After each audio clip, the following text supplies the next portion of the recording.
因應各界對赤馬年嘅關注，我哋以李居明大師2026年馬年通勝對辟除凶星文化作一個專題探討。2026年三大凶星飛臨方位包括南方五黃大關煞、西北二黑病符、西方三碧是非。風水師入屋首先一定化流年五黃，五黃煞是代表絕症，亦都係靈界位首要化泄。今年五黃飛到南方，羅盤上正南方係五方，火生土。今年正好又係丙午年，可見今年嘅五黃特別惡，特別難對付。加上正南方亦係太歲位，今年五黃會太歲，空中之空，南方一定要擺放最有鎮壓效應嘅風水物嚟化泄，就係六黃陣。化五黃一定要用六銅錢，六字讀音相應數目字六，應六銅錢來化五黃煞，亦象徵六六大順，六六無窮。六和羊係同一個密碼，而馬羊係六合，以六合力量化五黃。化泄凶星係非常有講究嘅一個學問。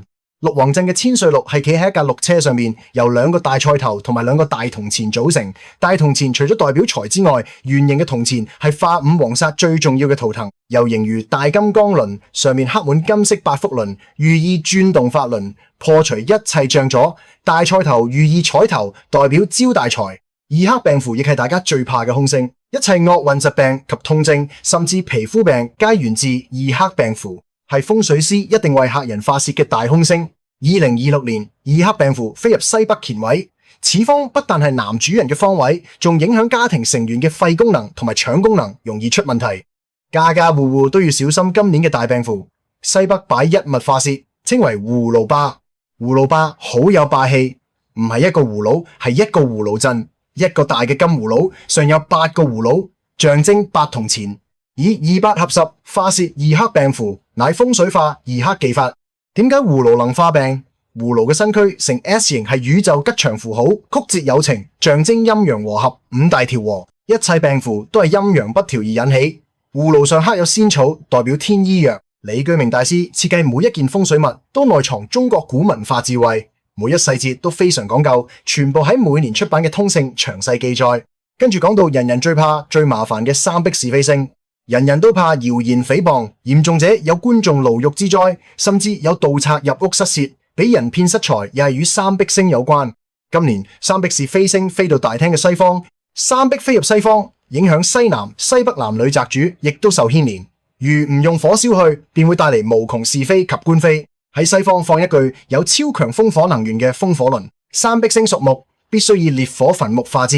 風火輪外形如古代油燈，燈為火嘅五行。油燈內有3粒三味真火，應三數代表火。密教修持中，經常觀賞火，將一切污穢及煩惱燒去。火能除一切垢，令東西回復清淨，乃自古以嚟嘅傳統操作方式。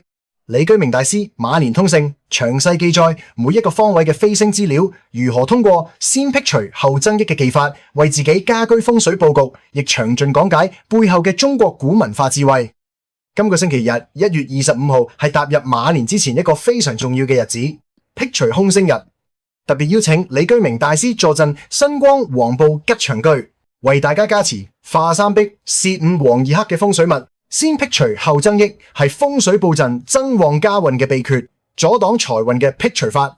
再以家旺物東方三個財為重點風水物，本周日同步開光加持。1月25號星期日，新光黃埔吉祥居中午12點30分至6點，歡迎你同家人一同蒞臨。